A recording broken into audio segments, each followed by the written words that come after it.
A workshop on risk management and prevention of antibiotic resistance was held on Monday. The workshop was held at the Bhagat Singh Youth Home in the capital under the initiative of Voluntary Health Association of Tripura. Minister Tinkura inaugurated the program.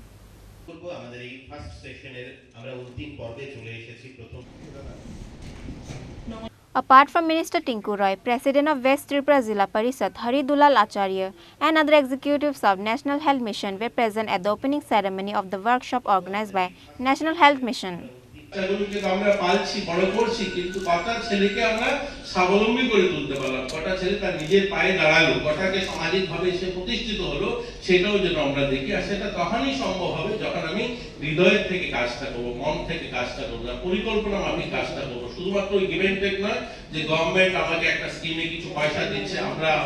নিজেরা source করছি সেভাবে আমরা করে যাচ্ছি আমি ইতিমধ্যে খুব কম সময় হয়েছে মাত্র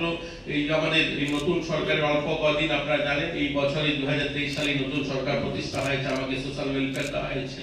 এই সময়ের মধ্যে আমি যতগুলো হোম ভিজিট করেছি অনেকগুলো হোম আমি দেখেছি যারা ভিন্ন ভিন্ন অর্গানাইজেশনগুলো চালায় যেভাবে ঠিক আমরা ভাবি কল্পনা করি আমাদের ছেলেমেয়েরা সেখানে থাকবে ঠিক সেভাবে আমরা পাইনি অধিক সংখ্যক অধিক ক্ষেত্রে অনেকটা ভালো করেন কিন্তু অনেক ক্ষেত্রে আমরা সেভাবে আশানুরূপ যেভাবে আমরা ভাবি তাদের ছেলেমেয়েকে সেখানে তারা দেখবে পড়া বা তাদের জন্য ব্যবস্থা থাকার কথা গভর্নমেন্ট নিয়ম অনুযায়ী কিন্তু সেখানে সেভাবে আমরা করে তুলতে পারিনি সেগুলো যেন আমরা করি আমরা যেগুলো হয়নি কিন্তু এখন থেকে যেন আমরা সেগুলো করি আমরা যেন ভাবি যে আমাদের ছেলে মেয়েরা কারণ আমরা দেখেছি দিব্যাঙ্গ যারা তারাও জীবনে ভালোভাবে প্রতিষ্ঠিত হয়েছে যদি চেষ্টা করে আমরা দেখেছি গ্রামীণ এলাকাতে গত 2018 সালে দেখেছেন আপনারা যে সেখানে আমাদের সুভাষিনী মিস্ত্রি যিনি গ্রামীণ এলাকাতে 12 বছর মানুষ ভাবে যে গ্রামীণ এলাকাতে বা দুর্বল মানুষগুলো কিছু করতে পারে না সবাই জানেন এই সুভাষিনী মিস্ত্রি 12 বছর বয়সে বিয়ে হয়েছিল পড়াশোনা করারনি তার মা বাবা গ্রামের মানুষ কিন্তু ওই মহিলাটা যখন 24 বছর বয়স তার স্বামী মারা যায় এবং একদম প্রত্যন্ত গ্রামীণ এলাকাতে বাংলার একদম প্রান্তিক গ্রামে উনি বসবাস করতেন সেখানে হাজবেন্ড ওনার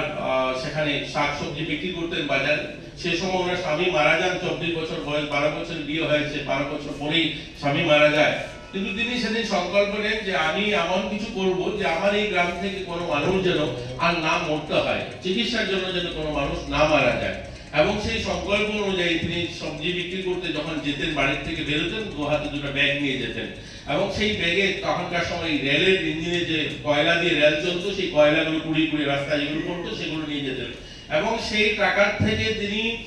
টাকা জমি 90 দশকে বাংলায় কিছু জমি কেনেন এবং সেখানে একটা হসপিটাল স্থাপন করেন ওনার ছেলেকে ডাক্তার তৈরি করেন এই যে সংকল্প এই যে দৃঢ়তা একটা মানুষ যদি কিছু Reported by Pranav from Bagatala, Chini Khorang.